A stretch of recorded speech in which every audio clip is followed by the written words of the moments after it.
देखो question number 28, ठीक है। 28 नंबर का क्वेश्चन कह रहा है दो संख्याओं का योगफल उनके गुणोत्तर माध्य का 6 गुना है। तो हमने माना संख्याएं मान लेंगे। तो संख्याएं हमने मानी कितनी, ए और बी हैं, ए और बी हैं। प्रश्नानुसार आपसे कह क्या रहा है, प्रश्नानुसार आपसे जो कह रहा है वो ये कह रहा है कि जो संख्याओं का योग है उनके गुणोत्तर माध्य का कितने गुना है, 6 गुना है। यही तो कह रहा है, ए बी उनके गुणोत्तर माध्य हो, एक गुणोत्तर माध्य का 6 गुना हो। तो गुणोत्तर माध्य दो संख्याओं का होता कितना है, रूट के अंदर ए बी होता है, और इसका ये योगफल जो है वो कितने गुना है, 6 गुना है। यहाँ तक बात समझ में आई।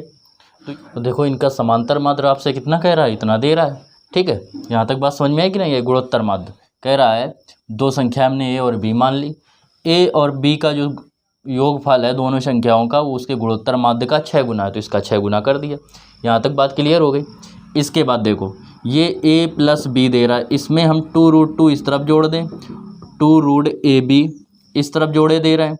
तो हम लोग क्या करेंगे, इधर भी 2√ab जोड़ना पड़ेगा, तो इधर भी जोड़ देंगे 2√ab, ठीक है।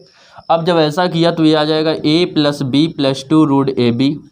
देखो इसको अब क्या लिख सकते हैं हम लोग, इसको हम लोग लिख सकते हैं √a का स्क्वायर प्लस √b का स्क्वायर प्लस 2√a√b। लिख सकते हैं कि नहीं लिख सकते हैं। और ये हो जाएगा 6 2 8√ab। बात समझ में आई यहाँ तक। अब ये देखो a square plus B square plus 2ab formula का हो जाएगा a प्लस बी का होल स्क्वायर, तो a प्लस √b का होल स्क्वायर हो जाएगा। और बराबर में आपको दे रहा है 8√ab दे रहा है, ये आ गया a प्लस बी का स्क्वायर होल स्क्वायर। अब यहाँ तक बात क्लियर हो गई। अगर अब देखो इससे अगर हम लोग लें a रूट स्क्वायर का स्क्वायर रूट ले लें अगर हम लोग, तो √a प्लस √b, इसका अगर हम लोग स्क्वायर रूट लेंगे तो ये पूरे का हो जाएगा √8 √ab हो जाएगा। इक्वेशन हो गया फर्स्ट। अभी इसमें हमने √2ab जोड़ा था, अब 2√ab घटा देंगे, तो a प्लस b में 2√ab हम लोग घटा देंगे। इधर सेम यही करेंगे, 6√ab में 2√ab घटा देंगे माइनस के 2√ab। इसको देखो जब ऐसे करेंगे तो ये क्या बन गया, a स्क्वायर, इसको लिख सकते हैं √a का स्क्वायर प्लस √b का स्क्वायर और माइनस 2√a इंटू √b बराबर 6 में 2 जाएंगे, बचेगा 4√ab आ जाएगा। अब इसको देखो a square plus B square minus 2ab का आएगा फार्मूला a माइनस बी का होल स्क्वायर, और a की जगह रखेंगे √a माइनस √b का होल स्क्वायर, और इस तरफ जो आएगा वो आएगा 4√ab। इसको लिखेंगे √a माइनस √b का होल स्क्वायर, और इसको लिख देंगे अगर स्क्वायर रूट लें तो ये आ जाएगा स्क्वायर रूट के अंदर √ab, समीकरण सेकंड। यहाँ तक बात क्लियर हो गई। अब देखो करेंगे क्या, समीकरण 1 में समीकरण 2 से भाग दे दो। समीकरण 1 में समीकरण 2 से भाग देने पर, समीकरण 2 से भाग देने पर,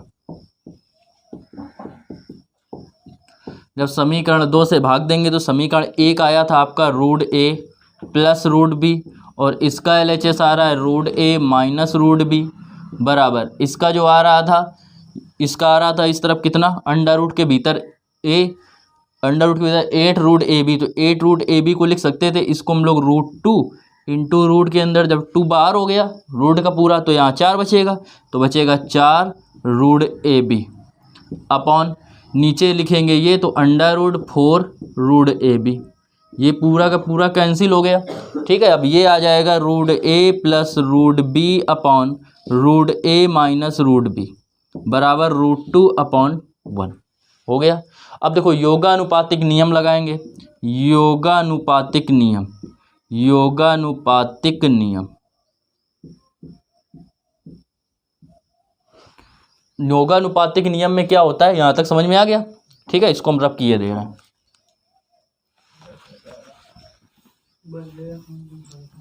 अब देखो क्या करेंगे, इसमें योगानुपातिक जब नियम लगाएंगे तो योगानुपातिक नियम में होता है कि अंश में हर को ऊपर जोड़ देते हैं, तो हर दे रहा था root A minus root B, और हर में जब लिखते हैं तो अंश में हर को घटा के लिख देते हैं, तो root A plus root B minus root A, minus करेंगे तो ये वाला प्लस का हो जाएगा बराबर। सेम इस तरफ ये करेंगे तो आएगा रूट टू प्लस वन, और नीचे आ जाएगा रूट टू माइनस वन, हो जाएगा। इसको जब करेंगे इसमें देखेंगे रूट बी से रूट बी कट रहा है, रूट ए से रूट ए कट रहा है, ये आ गया root A upon root B बराबर root two plus one upon root two minus one, यहाँ तक आ जाएगा। इसके बाद देखो, ठीक है, ये दो आएगा, ये दो आएगा, दो से दो कट गए। अब क्या करेंगे, दोनों पक्षों का वर्ग करने पर, दोनों पक्षों का वर्ग कर देंगे, दोनों पक्षों का वर्ग करने पर, जब दोनों पक्षों का वर्ग करेंगे तो इसका वर्ग करेंगे तो अंडर हट जाएगा, ये बचेगा ए अपॉन बी। इसका जब वर्ग करेंगे तो ए प्लस बी का होल स्क्वायर, तो इसका स्क्वायर एक दो, इसका स्क्वायर वन, प्लस कितना हो जाएगा टू रूट टू।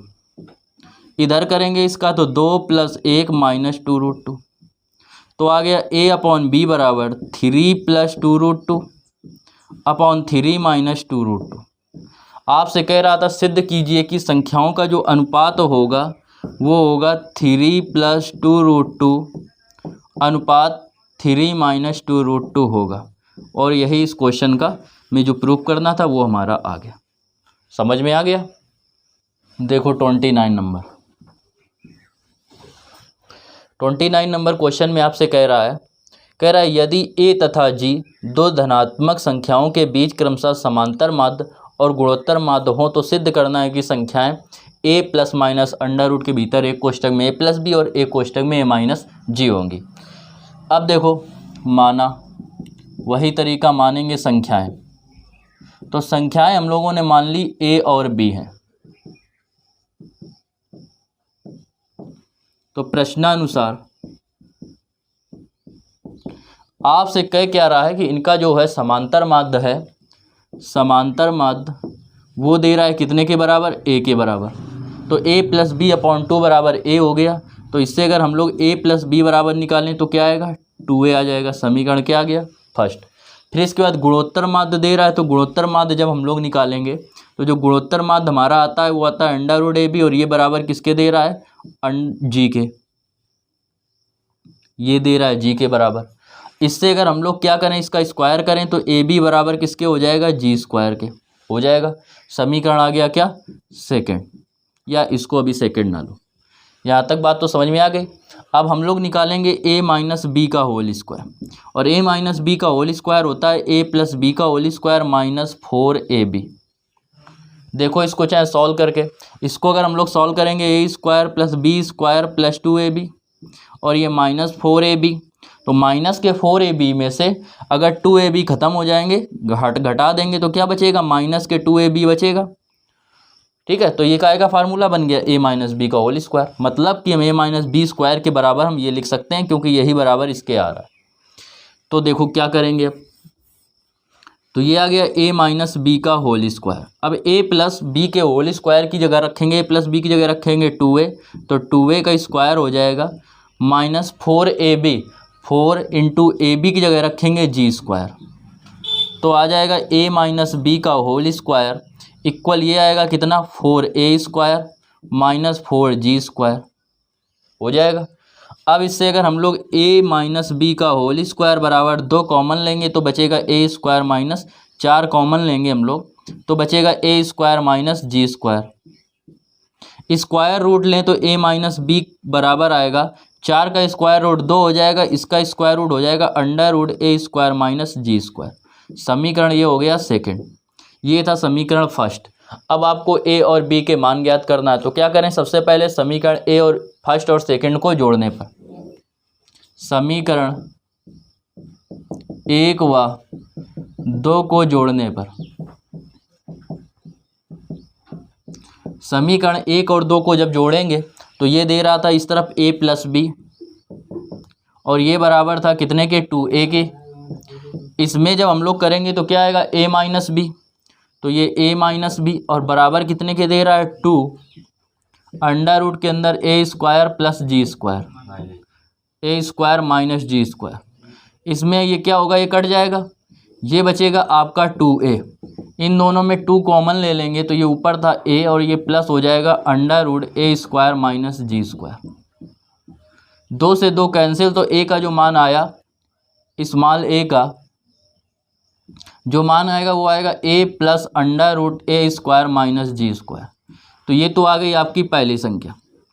अब एक बार क्या करेंगे, समीकरण फर्स्ट और समीकरण सेकंड को क्या करेंगे, घटा देंगे। तो समीकरण 1 व 2 को घटाने पर, समीकरण 1 व 2 को घटाने पर,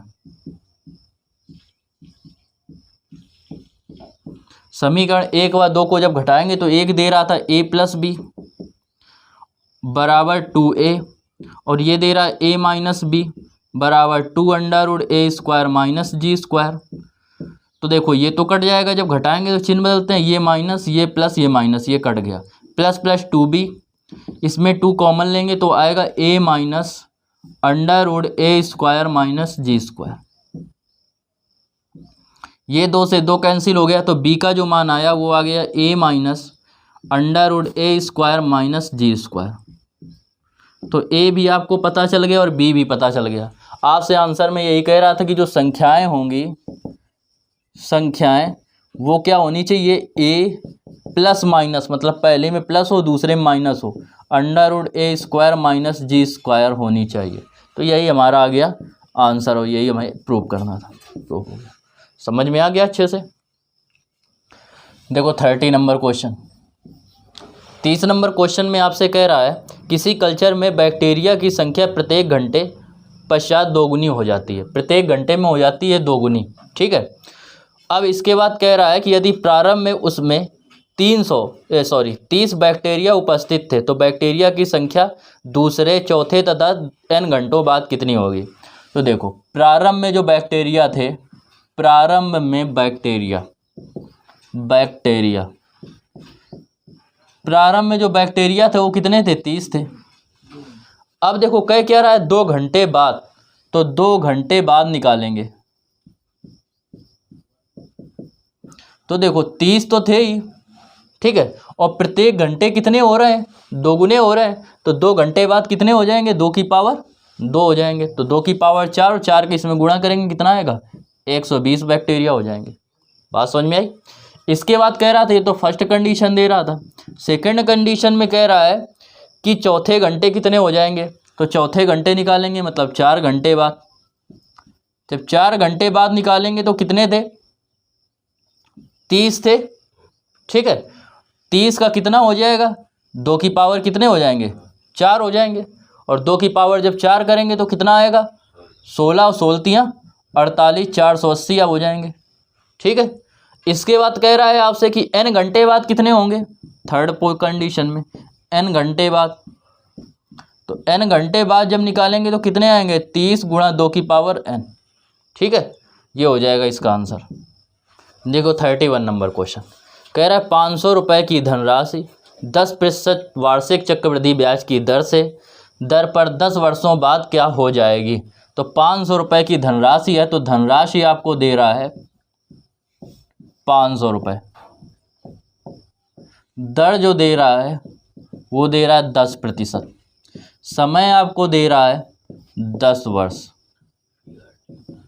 ठीक है। इसके बाद कह रहा है आपसे कि चक्रवृद्धि ब्याज की दर से इतने वर्ष में कितना हो जाएगा, ब्याज कितना हो जाएगा, ब्याज पूछ रहा था, बात क्या हो जाएगी, पूछ रहा है आपसे मिश्र धन, ये होता है मूलधन, तो मिश्र धन पूछ रहा है। मिश्र धन बराबर जो होता है वो होता है मूलधन प्लस ब्याज।